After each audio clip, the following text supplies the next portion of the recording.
So this week we're starting a brand new teaching series, and it's called Interfaith. I'm thrilled about this series, mainly because I think it'll be insightful for us to learn the many ways in which traditions may overlap, and in ways they might be really different. So as we go through this series, for me, the goal is not to, I've had some people ask, are we becoming a unity church? That's a really hard one, because if a unity church is completely different, then my goal for this is how can we better understand people different from us? Different traditions. And within this church, we all know this. I guarantee you could take one row and you'd have a few people that view things very differently. So we're moving in a direction of how do we not only have, which we talked about before in the last few months, how do we have conversations with each other about not only our beliefs about God, but our beliefs about the way we live in the world.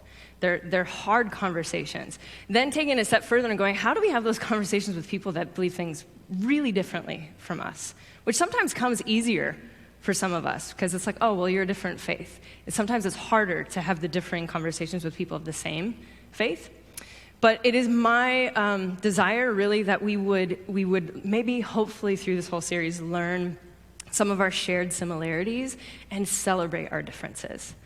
We can get really caught up on the differences and get a little bit frustrated or argumentative. And so I'm hoping that we can sort of celebrate that and honor that. So each week, so just so you know, each week we'll have a different speaker. And this week is more just an overview of religion and interfaith work. But each week we'll have different experiences from somebody of that faith tradition. I think it's only fair that if we're going to talk about Islam, you have someone that is Muslim represent that. I would give what would be like a book report, and it's not the same. It's not a personal experience. You got to hear the lived experience to sort of understand what that's like. So, if you'll be here if you'll be here through any of the duration of this series, it's my hope, and I know this about all of you, but it's my hope that One Church would give our guests the utmost respect, that we would treat them like you would a revered house guest. So they come in, they say things that might push our edges and boundaries a little bit of what we believe, but that we would give them grace and kindness, and we would listen to them to learn, so that we could learn. So just a brief overview, in case you're curious, next week we'll be exploring Buddhism with a guy named John Oizan. And John is not only a practicing Buddhist, but he's also a musician. So he does fantastic. He plays like the sitar, and he plays drums and percussion and singing bowls. And so we kind of had this idea of, wouldn't it be fantastic if he talked about Buddhism, but also played some music? And so he'll lead in some music and probably do a singing bowl meditation for everybody. You won't want to miss that. I think it'll be a fun experience. If nothing else, it'll be really fun. The week after that, we'll be diving into Islam with Azra Hussein, and she's a Muslim speaker who focuses a lot on interfaith work. And you notice I said she. It's also very uncommon to hear female Muslim speakers come. So I was really honored to have her. She is one of the founders of the Islamic Speakers Bureau of Arizona, and she's been building bridges. This company has been building bridges of peace and respect between the Islamic faith and hopefully other traditions for over 20 years. She's been doing this work for a really long time. And I think, I don't want to give too much away, but I think her story kind of really stems a lot with 9/11. You start to hear some worldviews about Islam that were maybe false narratives. And so she kind of goes out in the world to give a hopeful perspective. And we'll have lots of other traditions too that we'll announce shortly. But tonight, I want to start sort of an overview, like I said, of basically, here's the gist of what is religion, the many paths, and what is called perennial wisdom, which I've mentioned a few times, in which you're like, what is perennial wisdom? I've said it, kind of threw it out there. We'll dive into that. So let's start with a quick question, and I would love to just open it up for some dialogue. The question is, however you would define it, what is religion? Don't mind me, I'm going to take the gum out of my mouth because that's really rude as a speaker. What is religion? Carry on. Thank you for muting that.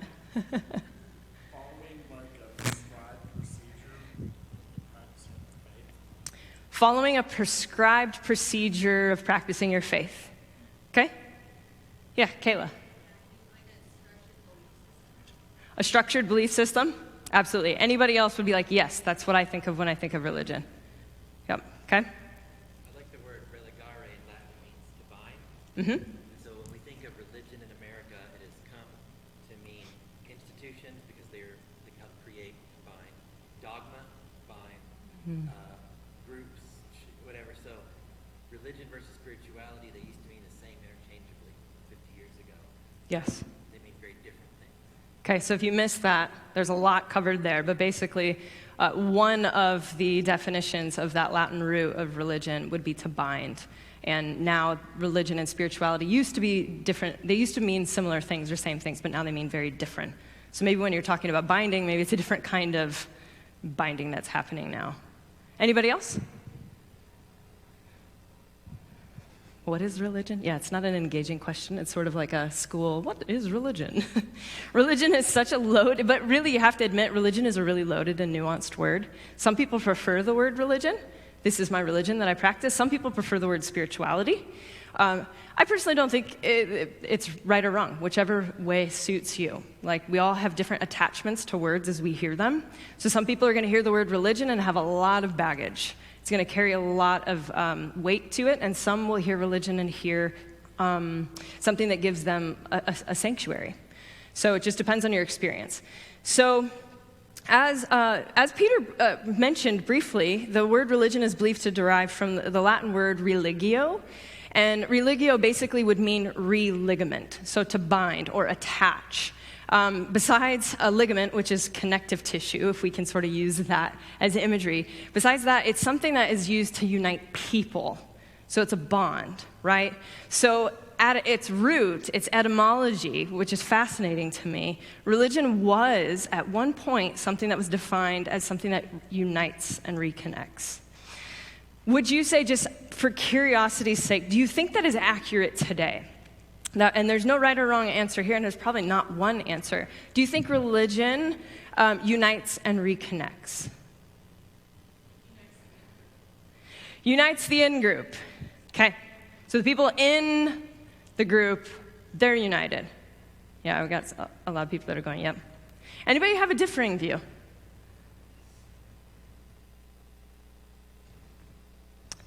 It's hard to shout out if you have a differing view. If you have a differing view, you could quietly nod your head. It divides the outgroups, so it unites the in-group and divides the out-group. Right. And its purpose clearly was probably to give meaning and to unite absolutely the group, but I don't know, and granted, I'm not a historian, but I don't know that its original intent was to completely divide. But it is interesting that this word at its root is a connecting point. It's a connecting point not only to each other and to the world around you, but to God, to the divine. And so in my 39 years as a human, I've seen ways in which this is beautifully true. I've seen ways in which this is absolutely true, and you see religious spaces that are healing, and they're meaning-making, and they're life-giving. I have witnessed it. And sadly, I have to speak my truth that I've also witnessed the exact opposite. So I would say it's probably yes and. It's both. Religious spaces have been very divisive, and they disconnect. And yet, at its core, we're hardwired to want to connect. So what makes a religion? There's a few things that define a religion, but just as a quick overview, I've mentioned this in the past, but every religion, there's 3 things that make a religion. And one is every religion has a distinct narrative. Every religion has distinct terms. And every religion has symbols and sacraments. So you'll notice that every religion sort of has a story, right? There might be this story woven through of this happened, there's maybe these characters, there's this thing that happens, and then there's distinct terms, right? Anyone think of any Christian terms that you know if you weren't Christian, you'd be like, what does that mean? Trinity? Yeah. You might be like, is that off of The Matrix? Wasn't Trinity one of the characters on Matrix? Yeah, you'd be like, huh? Anything else? Communion, yeah, totally. That's a very unique word for Christianity. Sanctified, hallelujah. Yep. What was this? Baptism, sure. Yep. There's a lot of different terms that are specific to the Christian tradition, as with, you'll see, any tradition. There's these stories and these symbols and these terms that are all woven through them, and they're all sharing a different story. Now, these narratives, terms, and symbols, they're intended to explain. This is what's interesting, is their intent that most people think is to explain the origin and meaning of life. So at its core, it's sort of like a meaning-making system. And I think it's a meaning-making system of, hey, we're all gathered together, so let's say we started a new religion. We're gathered together, we're unified, we're bonded, and we're trying to make sense of this thing called life. How did we get here? And I haven't met a human yet that hasn't asked those types of questions. Like, what am I here for? As a kid, I was always like, how did we get here? And then my parents would say God, and I was always like, yeah, but who made God? And there was always the question of, yeah, but how? And it doesn't make any sense. And how was the universe created? And then the bigger question, why was the universe created? And then what happens after we die? It's all of these questions that we're asking as humans. It's the human experience. And so this is what being human is like, right? It's like a quest. It's a quest searching for answers, for deep meaning. And we often find that within each other. We find it within typically spiritual practice as well. So there are roughly 7.5 billion people on the planet, which is a lot of people. It's a ton of people. And each one of them, they're asking similar questions. Maybe not the exact same questions, but they're asking very similar questions of what is my purpose here on this earth. And it's estimated that there are over 4,300 religions in the world. Obviously, these are ones that we know of. There's probably a vast majority that are undocumented. So 4,300 ways of searching for meaning within a spiritual context. That's a lot. You have 7.5 billion people searching 4,300 ways. That's a dichotomy of searching for connection and meaning. So then it gets, with so many people and so many religions, how does one know which path is right? Have you ever asked yourself that question at one point? Maybe you're not there now, but at one point in your life, you asked yourself the question, is this the right path? So then you start asking, which path is right? Is there a single path? And then do we even need a path? Is the path metaphorical? What is this? And then what are the differences between the paths? Now, I think we're all meaning-making creatures. It's clear that we're meaning-making creatures. This is what we're longing for. We're longing for deep connection and meaning. And I think that we're trying to make sense of this life. We're trying to make sense of who we think we are, who we think the world is, how we should interact with the world, and who we think that the creator and source of all is. Now, I think, because I think it makes it fun and lighthearted, I want to take a brief moment to watch a video on kids describing who they think God is. I have a personal favorite. He's a genius, but I won't tell you who. Hilarious. So I think this would be enlightening because I think it's not far off from how many of us probably think.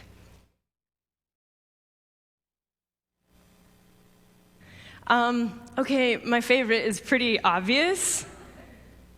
I think you should have a big smile on your face when you think of God.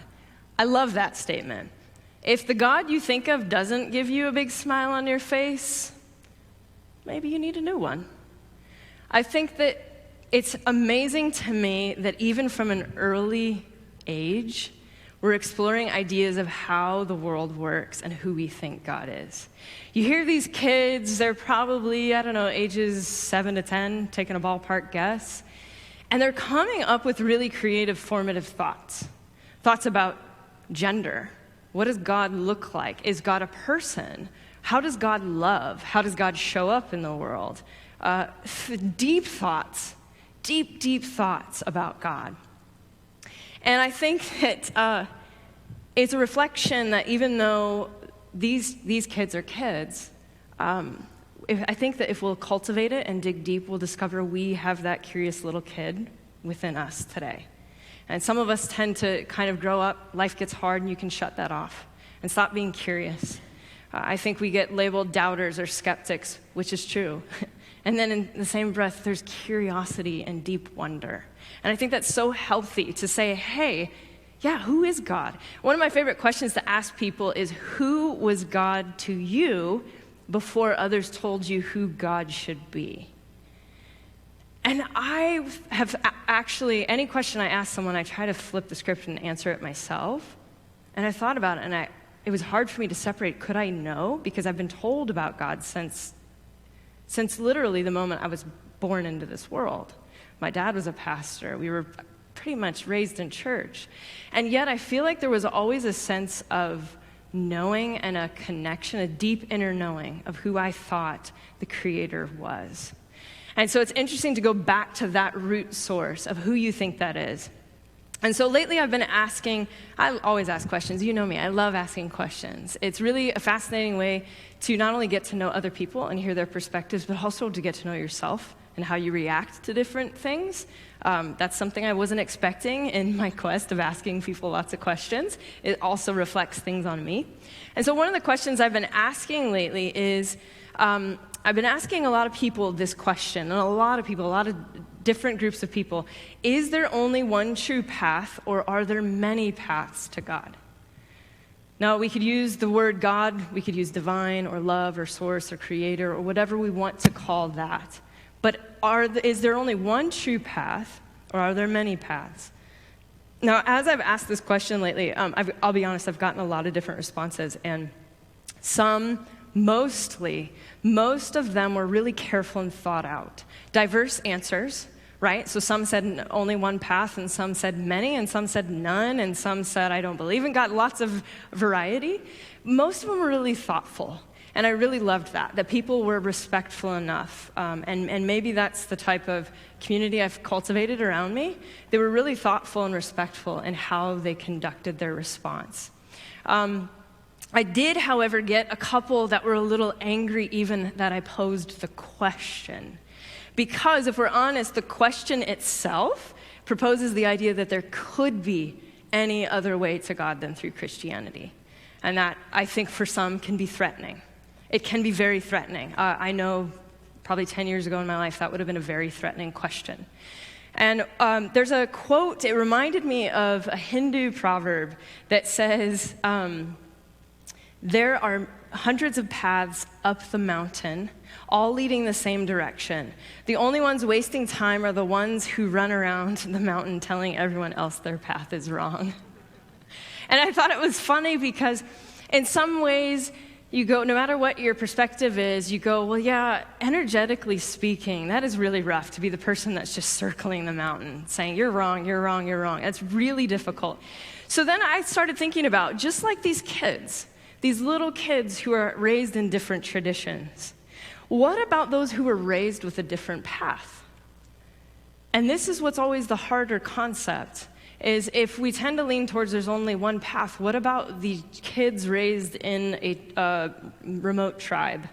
What about those raised at the end of the street from us that were raised Hindu? What about those that are practicing Muslims and they were raised Muslim? It starts to get really complex because just as I was born and raised Christian, they were born and raised Muslim. So what about those who were born in a tradition where Islam is the cultural norm and Jesus is just a prophet, right? And what about those that were born in a Jewish household where Jesus was really more of an ordinary man and to some Jewish folks a heretic? What about those who were born in a home where Jesus was nothing to them and it wasn't a part of their religious language or tradition, like Taoism or Hinduism? It's not a part of their cultural narrative. What about someone that didn't even have any spiritual language growing up? So I think, and I want to start off by saying this, which I know is controversial, but it's my truth. I'm living my truth, is this fact that thinking Christianity is the only path proposes a few problems. I'm going to start with the first one, because I've seen this lived out. First is it can create an arrogant exclusivism. If you think that it is the only path, and I should be careful maybe how I define only path, but if you think it's the right and only truth and everyone else is wrong, it can create and has created, we have to admit, it has created an arrogant exclusivism. So 7.5 billion people on the planet, you're telling me only 2 of them have the answer. and the rest are going where? The rest have it wrong. It proposes lots and lots of sticky points. And I think that exclusivism, if we're not careful, if it's left unchecked, then that can be the source of shame for many. And if it goes far worse, it can be the source of violence. We have to admit, Christianity has far too long been on the wrong side of history. We really do have to acknowledge that Christianity has been on the wrong side of history. Yes, it's done some beautiful things, but it's also been on the wrong side of history that's hurt a lot of people. And I think that comes from when we get our ego in the driver's seat and we say it's about power and control and I'm right and you're wrong, and it becomes very dualistic. I think a healthy Christianity expresses itself very differently. But one that's very dominant, that's when we get this exclusion. Second, just from a pure historical perspective, we ought to take into account that Christianity is a relatively new religion. It's a relatively new religion. It's a little over 2,000 years old. That's still ancient, yes. But it may be surprising to you to hear that Hinduism is thought to be the world's oldest religion to scholars. It's commonly believed to be about 4,000 to 5,000 years old, and many scholars say its roots are hard to trace, and it could be as old as 6,000 to 8,000 years old. So you have this really ancient religion. Then Zoroastrianism, which is kind of bizarre, but some of you might have heard of it, that's heavily influenced parts of Christianity and Judaism, was before that. Buddhism and Taoism, they're also, and of course Judaism, they're all before Christianity. So I think, again, to go back to that arrogance, it's kind of like we have to admit that in Christianity is sort of like the new kid on the religious block. It's kind of like there's an ancient tradition and it's going, we've got it right. That feels a little disrespectful. It's sort of like, wait, we have all these heritages. What if we sat and listened to them? And that's not discounting Christianity. I think there's a healthy blend of going, you can own your tradition.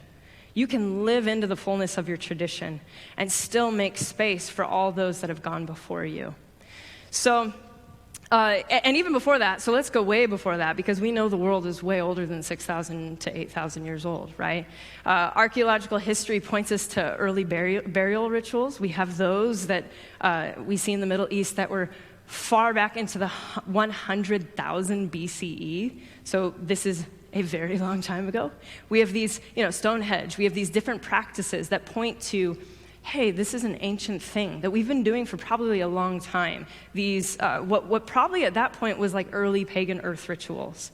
So we have, again, meaning making, right? Let's not get hung up on, because I can tell some people are okay with this and some people aren't. If you get hung up on the religion's right or wrong, let's focus first on these are humans.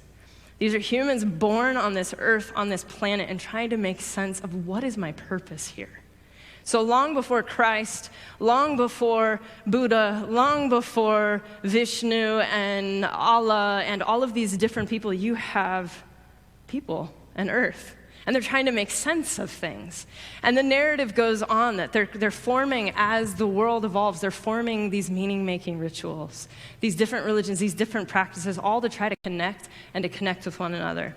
So then you fast forward time again, and there's an ancient literary work called the Epic of Gilgamesh, which is such a fun word to say, the Epic of Gilgamesh.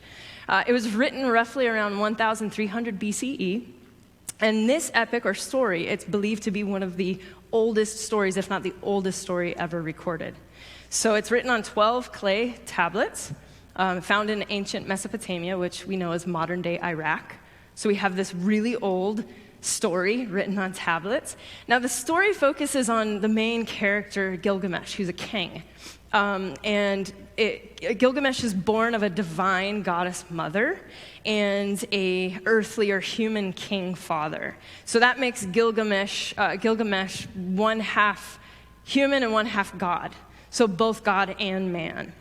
He embarks on what a lot of people call the hero's journey. Joseph Campbell would say this is classic hero's journey narrative. And he goes on this quest for the meaning of life, for the search for eternal life. He faces all of these hardships, all of these things he's encountering. And this story, while it has super stark differences from biblical narrative, it also has extreme similarities to the book of Genesis. So you'll see in Gilgamesh and in Genesis a deceptive snake who's sort of like this being, and it also depicts a great flood, which literally, if you read it, sounds almost identical to the story of Noah. It's wild. You read it and you hear it's an old sage, and this sage hears from God and is told that there's going to be a flood, builds a big boat, puts his family, animals, everything on it, goes. Even when the boat stops, releases a bird, just like we know Noah did, a little dove, and then the earth repopulates. And you'll find these stories, which is wild. I've talked about some of them, but you'll find these stories that pop up throughout history. So you go, wait a minute. If you were raised Christian, you're like, well, I thought that Noah and the flood was only in Christianity. And then you're like, wait, it's in the Epic of Gilgamesh.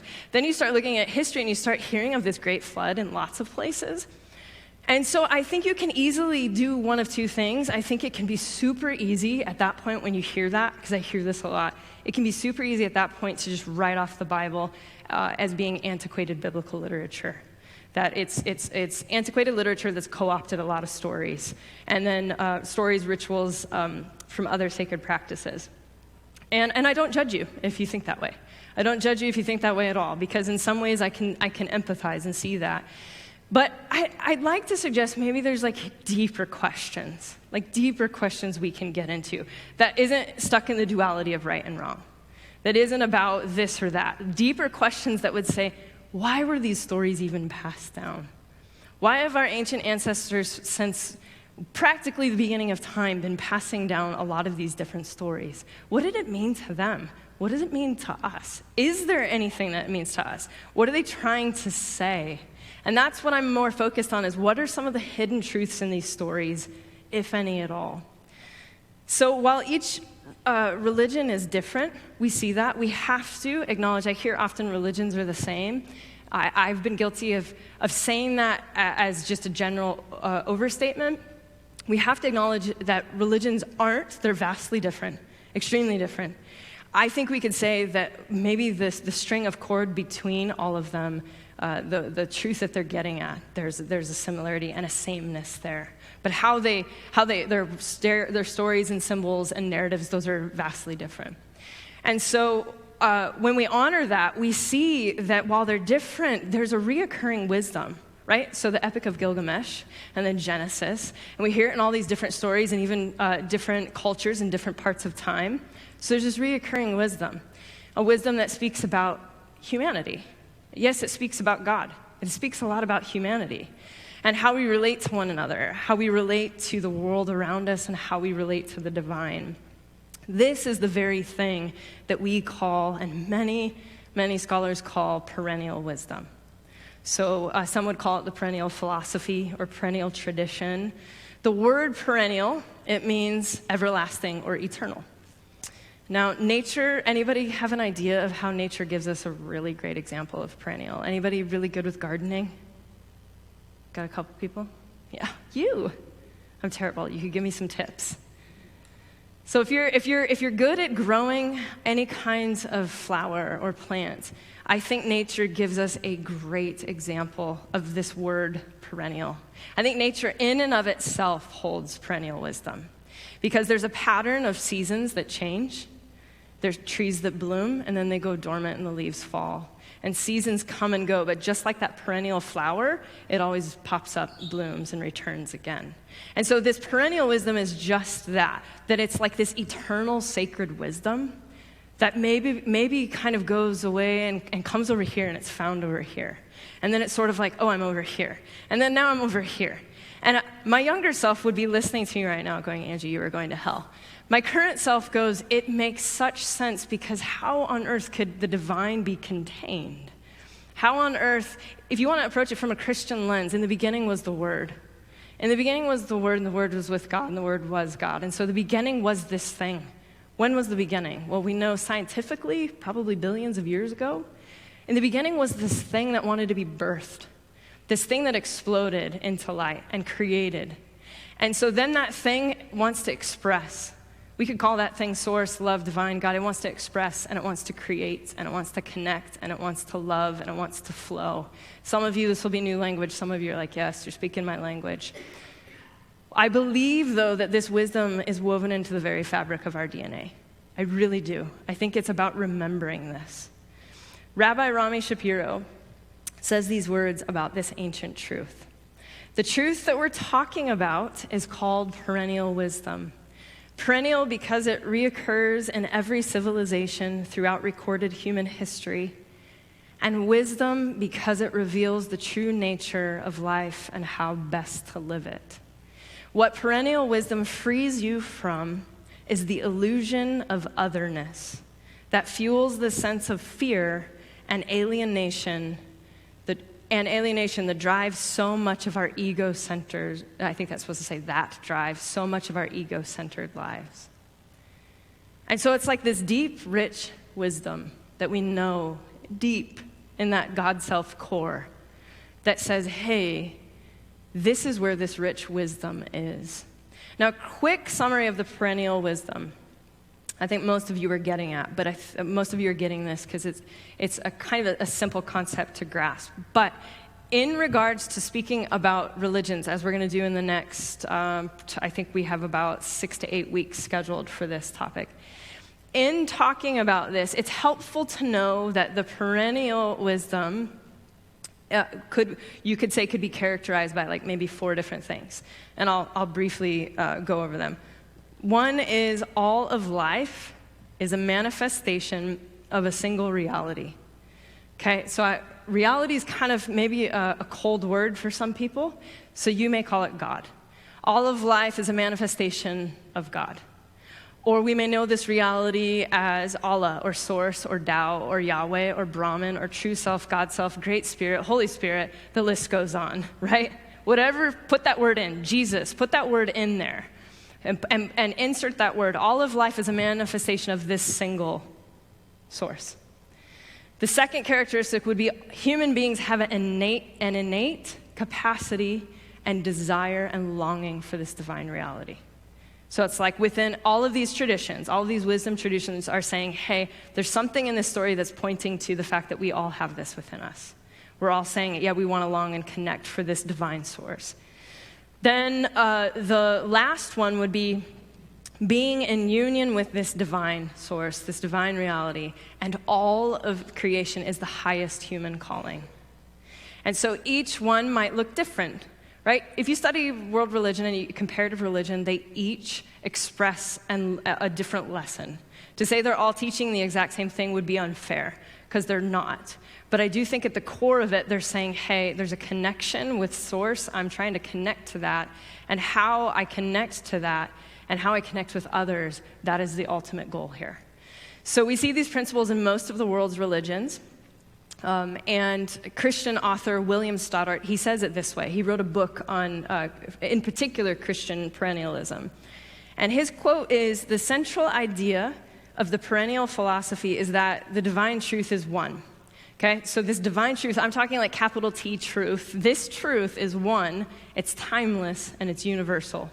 And that the different religions are but different languages expressing that one truth. Have you ever heard of religion? Now, we defined religion at the very, very beginning, right? And we used words like structure, systematized. Sounds really cold, right? Sort of cold or controlling or structured. Have you ever heard religion as a language? Have you ever felt like religion might be a language? Okay, maybe you're allergic to the word religion. Spirituality. Spirituality might be a language. Now, Stoddart isn't alone in this concept. Many scholars, sages, priests, theologians, they use this metaphor as well. That it's been said that all religious language is metaphor. And so author and speaker Reza Aslan shares this of his spiritual experience. He says, and I don't want you to miss this quote because I think this is fantastic. He says, let me be clear. I'm Muslim not because I think Islam is truer than other religions. It isn't. But because Islam provides me with the language I feel most comfortable in expressing my faith. It provides me with certain symbols and metaphors for thinking about God that I find useful in making sense of the universe and my place in it. Whatever you are, replace that Let me be clear, I am a Christian, not because I think Christianity is truer than any religions, because it isn't, but because Christianity provides me with language I feel most comfortable with in expressing my faith. It provides me with certain symbols and metaphors for thinking about God that I find useful in making sense of the universe and my place in it. And you could fill in whatever resounds with you. It's because how would you make sense of your world? And it's been said many times that religious language is metaphor. And everything that he's saying, if I'm just completely transparent, it really it resonated on a deep, deep level with me. On a deep, deep level. Lately I've been describing my own spirituality and my own faith like a language because I feel like I'm running short of metaphors to describe it. That for me, my own faith is a language, and I have to pay respect and understand that my native tongue is Christianity. I was born in it. I know it in and out, frontwards and backwards. That is my native tongue. That is my heritage. And so this is the way in which and lens in which I will see the world. And I'll be honest, sometimes I wish I didn't see it through those lenses. And I still do. I can't help that sometimes I'll be talking to somebody and they mention something. I'm like, oh, that reminds me of Jesus' Sermon on the Mount. It's the lens I have. It's the lens I was given. Now, and I think that some of us can basically move to a space where maybe that lens has become harmful or hurtful, or you no longer can relate to it. And I think you honor that path and you pay respect to that.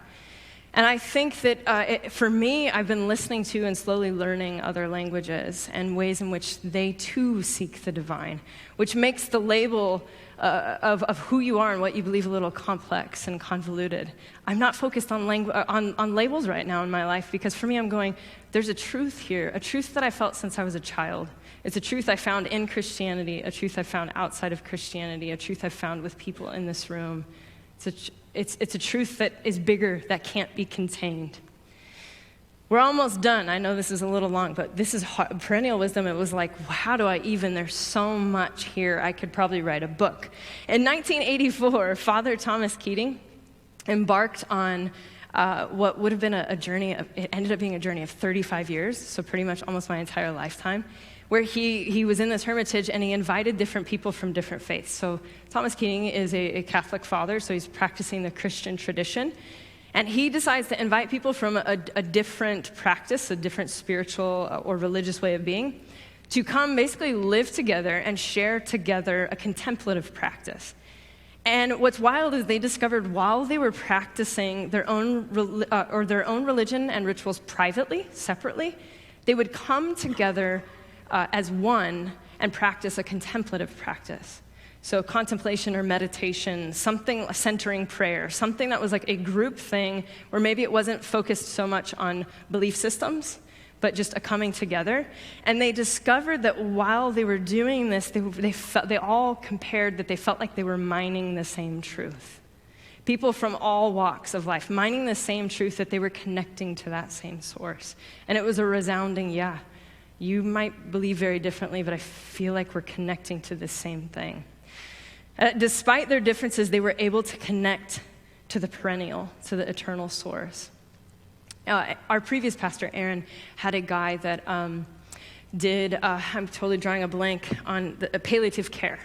And he talked about how when he would go ahead and visit people on their deathbed, they would all talk about the ways in which they saw the person that they worshiped visit them. And I found that so vastly wild. That the person that's Muslim sees Allah, the person that's Christian sees Jesus, the person that's Buddhist sees Buddha, and as they are passing, or people that have near-death experiences, and I went, well, this is shattering my theological box. There's something there, and so I want to leave you with a metaphor, just because I thought it would be interesting.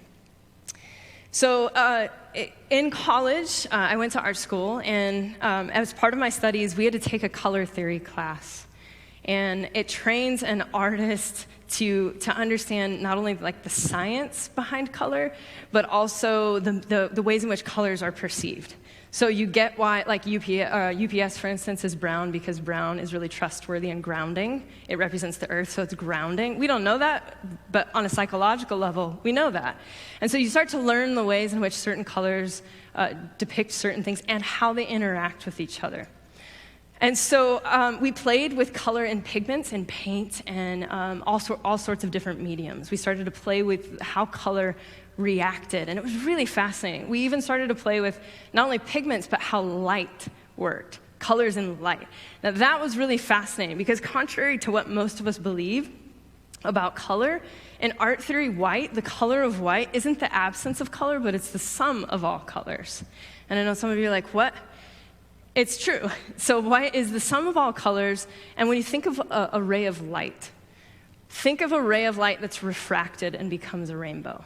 This is what light does. So the color of white represents light, which then is refracted and it turns into a rainbow. Some of you may go, hey, that's Pink Floyd. Yes, that's Pink Floyd. Also, it's a prism.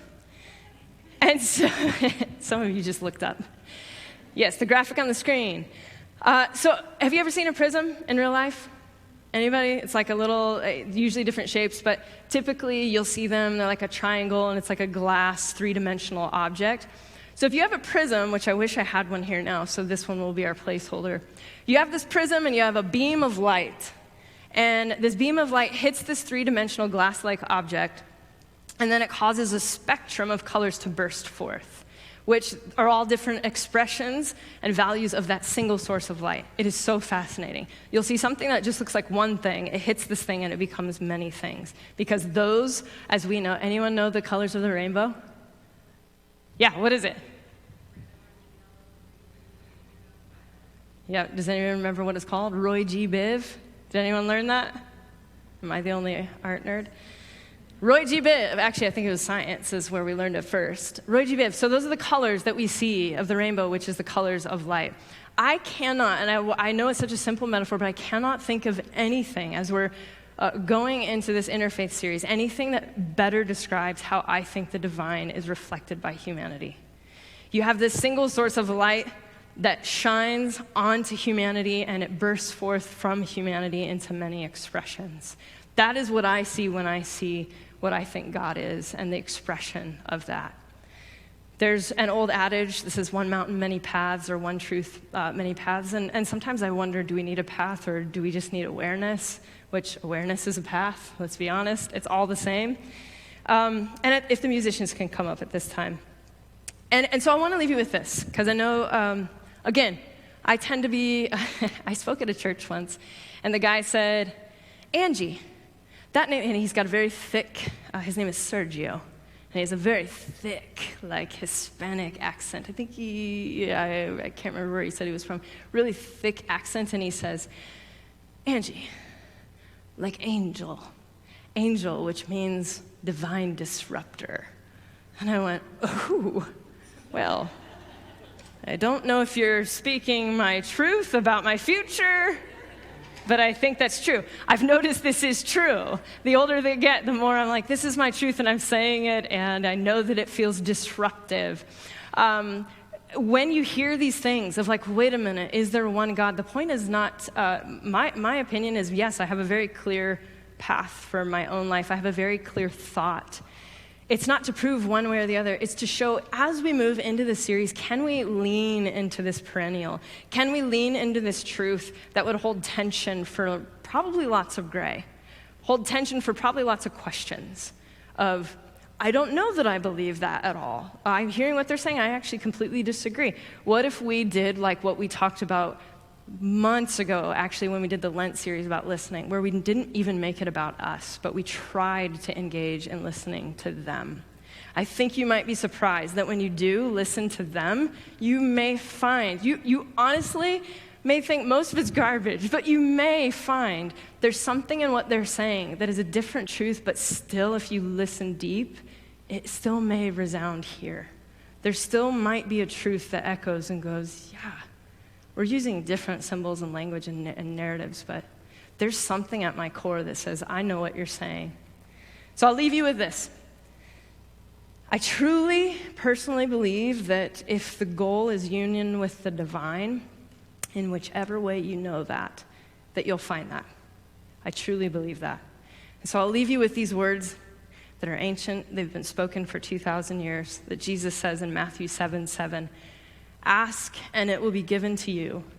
Seek and you will find. And knock and the door will be opened. That song, I think, probably gets me every time. There's something about this thing that everything is rising to sing this song. Now, I know that tonight's message would be completely probably not applicable if you're someone that's like, I think I'm an atheist. You may go, I don't feel like I'm rising to sing a song to something. Yet I would argue that there's still something in us that wants to connect to something beyond ourselves, even if that's just with each other. There's something deeply embedded in us that wants to connect. And One Church, it is my hope and it is my desire that we could be a people that could see beyond our own narrative, that we would be comfortable embracing and owning the narrative we have, but we could see beyond that we could listen to and share with others of different backgrounds and of different stories. I think that when we look at people when we look at people throughout history that were earth changers, people that did incredible, incredible work that we admire, you find them at the heart of doing this deep work. You find them at the heart of doing this deep work. Let's start with Jesus. Jesus is someone who did a lot of work with people that were different from him. Different race, different background, different religion. And you find him in this space, instead of othering people, he does the unthinkable thing. He invites them to dinner. He does a very unthinkable thing and says, hey, let's eat together. Let's break bread. Tell me your story. I want to hear about you. I want to know you. Hey, women who weren't given a voice, I want to hear your voice. Hey, those that are sick and in need, I want you to come and find healing. Hey, those of you who are tired, I want you to find rest. He does the most unthinkable thing. And I think that truthfully, embedded even in our own narrative, there is a beautiful story there. That is a story. If you want to throw away everything else, reclaim that one. That's a good one. That's a good story to reclaim. That we need to reach beyond our own story and beyond ourselves and love the other. I think that is the richest, most beautiful story within Christianity, is to love the other. And the rest of the weeks, we're going to hear really amazing stories of what could be buried within their other traditions, of what is their central narrative. Because honestly, when you put them all together, there's some really beautiful things, really valuable lessons. One Church, I love you. I say this every week. I'm proud to be a part of this community. I'm proud that it's 108 million degrees outside and you're here. I'm proud that you all come from so many different places, and some of you have driven an hour to be here, and you're here. Thank you for showing up, and may we continue to be people that would do the inner work so we can do the external work. Go in peace.